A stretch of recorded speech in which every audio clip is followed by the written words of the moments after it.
Continuando a nossa aula de Química Ambiental, agora nós vamos falar de um segundo fenômeno chamado de efeito estufa, que vira e mexe está na mídia, falando um pouquinho desse aquecimento da Terra, conhecido também como aquecimento global. Para nós falarmos um pouco de efeito de estufa, precisamos primeiro entender o que seria isso, como que acontece, para depois então a gente pensar o que nós podemos fazer para que isso seja evitado ou o que o homem está já fazendo para provocar esse aumento do aquecimento global. Então vejamos, a Terra ela possui vários gases, uma camada de gás na atmosfera, sendo que os principais gases encontrados nós podemos citar o gás carbônico, o metano, podemos ter também a presença de clorofluorocarbonos, dióxido de nitrogênio, além disso, vapor de água.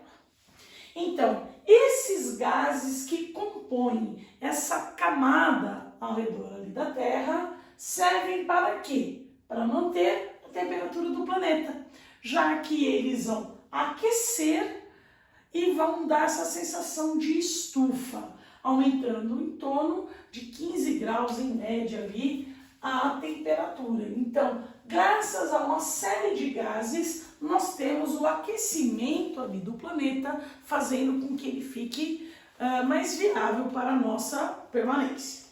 Muito bem, até aí está tudo bonitinho.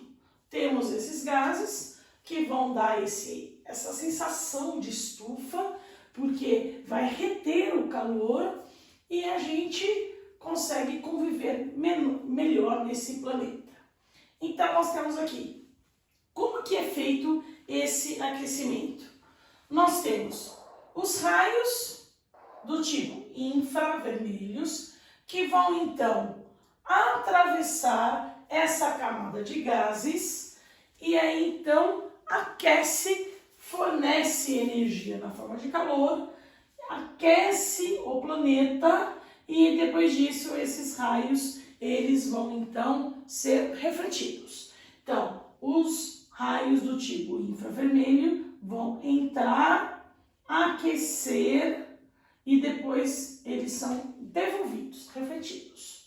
Quando esta camada de gases, a gente tem um aumento de gases do tipo gás carbônico, que é o principal, mais citado como o principal provocador desse efeito de estufa, metano também, e entre outros. O que acontece?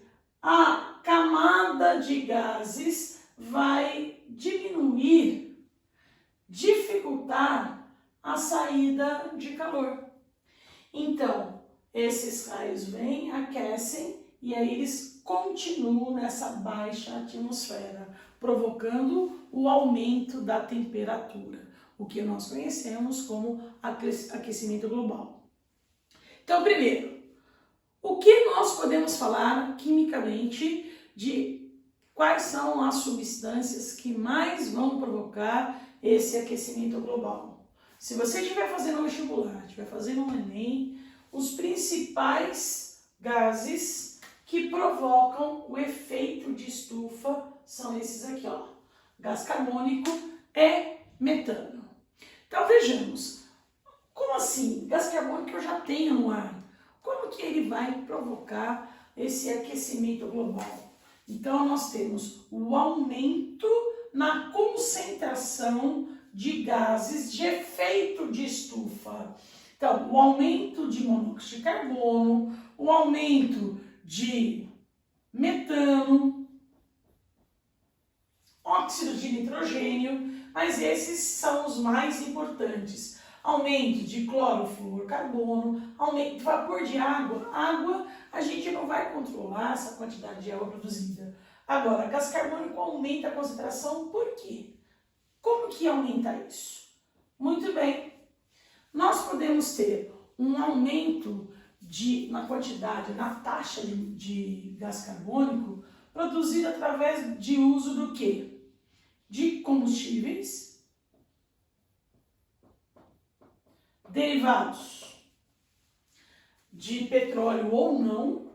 Então nós temos, por exemplo, em uma cidade um aumento muito grande de veículos.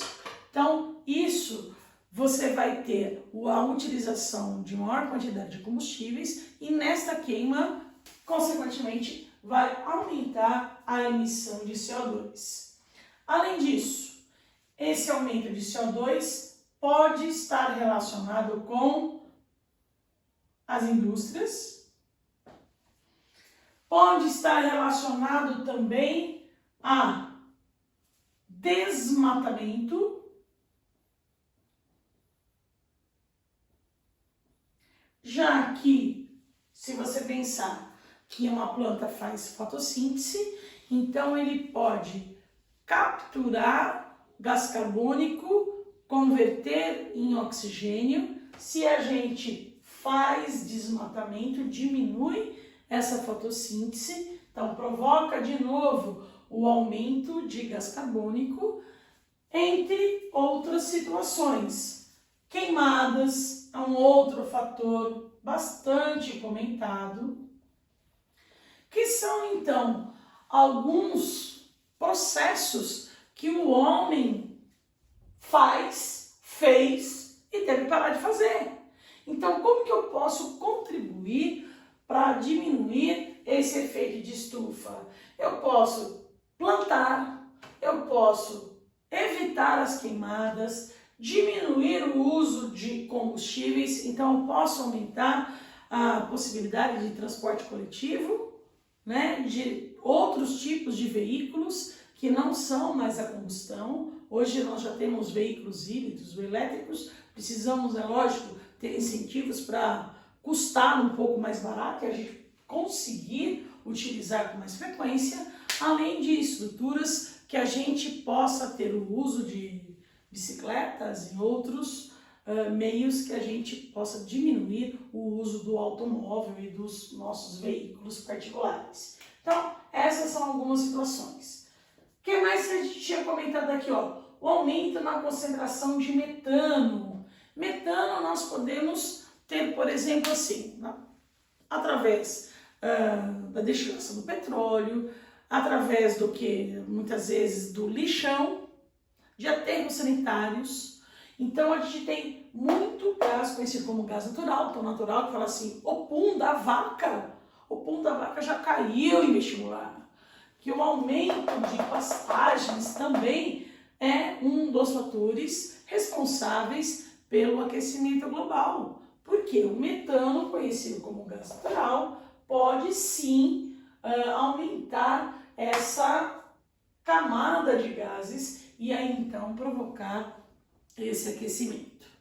Bom, no planeta, se nós temos esse aquecimento global, o que vai causar para a gente? Nossa, estou com mais calor do que eu tinha antes, a Terra está mais quente. Mas a gente tem que pensar também em geleiras que podem derreter, aumentando o nível do mar e em algumas regiões você pode ter inundações, você tem a diminuição de áreas que animais precisavam de baixas temperaturas, com derretimento de geleiras, talvez eu não tenha tanta área para animais, como urso polar e vários outros. Então, essa é uma questão bastante comum, bastante discutida e presente nos vestibulares e pode ser relacionado também com outras matérias, não só com química, com geografia, com história, biologia. Então, é uma parte bastante interessante. E há também, preste atenção nisso, uma parte dos pesquisadores que discutem a ação do homem sobre esse aquecimento global. Vocês sabiam disso? Tem uma parte de pesquisadores e estudiosos que falam assim, olha, primeiro, as alterações climáticas na Terra, no planeta, isso sempre aconteceu.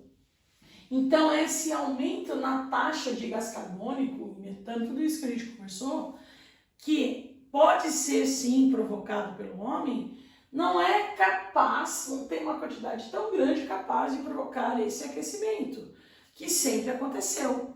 Então, há uma discussão entre aquecimento provocado por homem, por nós, pela humanidade ou não, tá? Então, existe essa outra linha de raciocínio.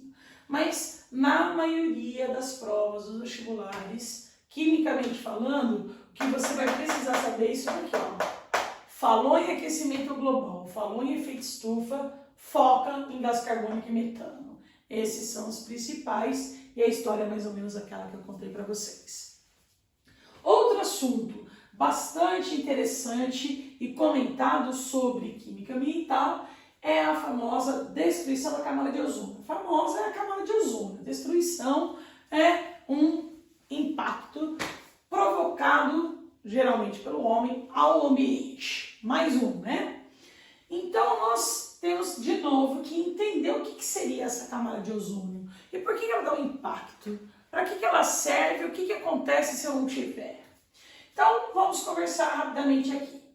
A camada de ozônio, ela está lá na alta atmosfera, chamada de estratosfera, que está lá por volta de 20 a 50 km de altitude. Para que serve? Ela serve como um filtro para os raios ultravioleta, raios UV. Então, vejamos aqui o esqueminha. No Sol, eu tenho raios UV, e eu coloquei até aqui, ó, vários tipos de raios UV, UVA, UVB, UVC, e a camada de ozônio, que está lá na alta atmosfera, como eu já falei, ela serve como um filtro desses raios. Então, os raios UVA, eles não são filtrados, eles conseguem atravessar essa camada de ozônio. Já os raios UVB ficam retidos na camada de ozônio e o UVC também estão bloqueados. Muito bem, o que acontece?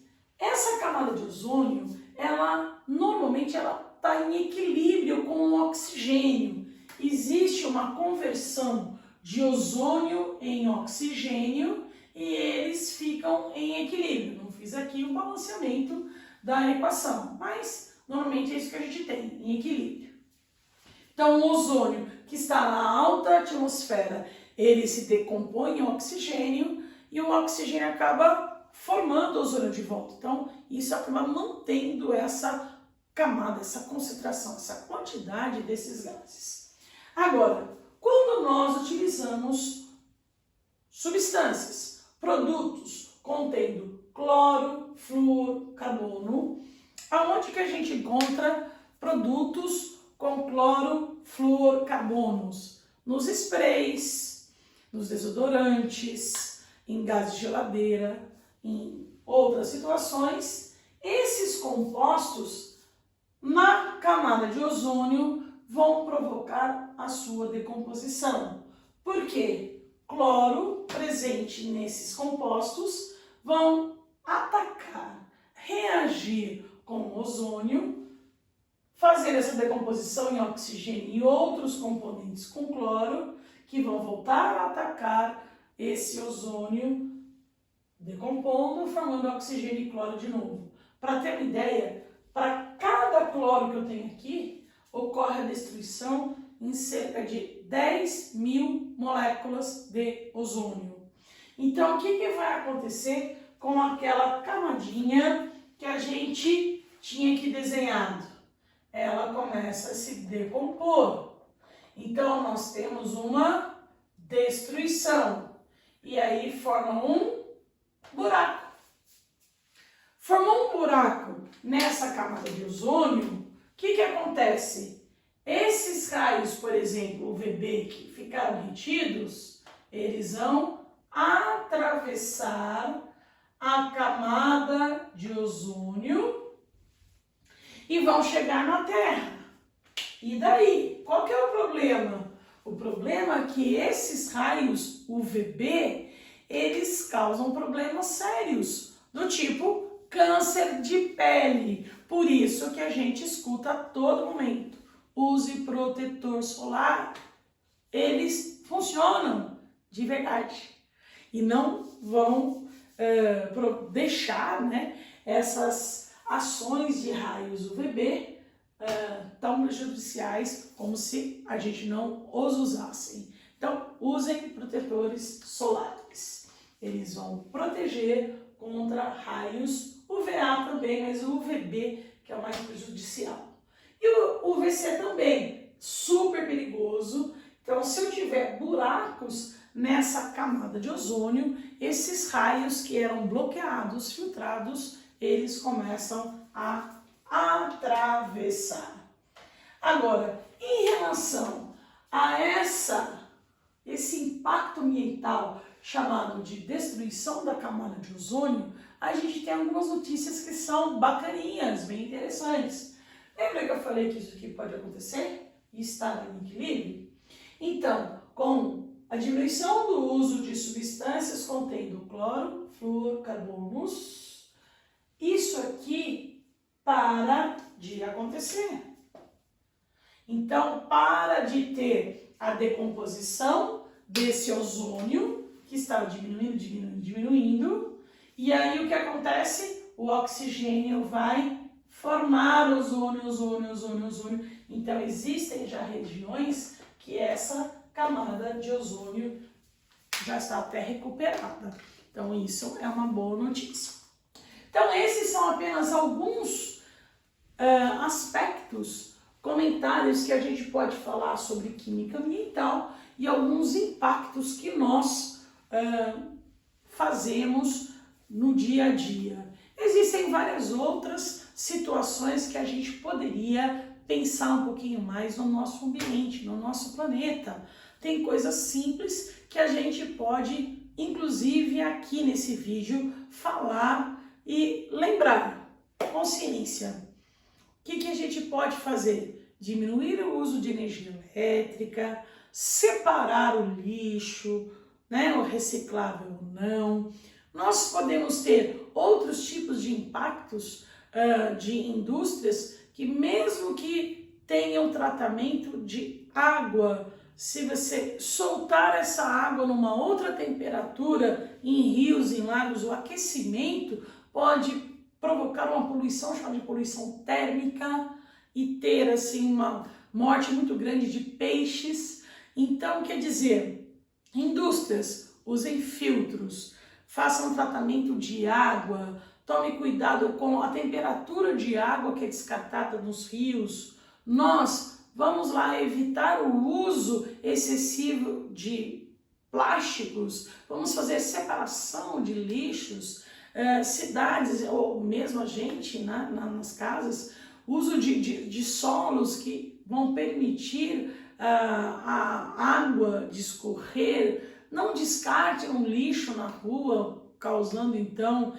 entupimentos, né? Enfim, consciência. Vale a pena a gente pensar nisso também. Esse foi mais um recadinho da Funinho e a química ambiental que vocês com certeza vão encontrar nos vestibulares.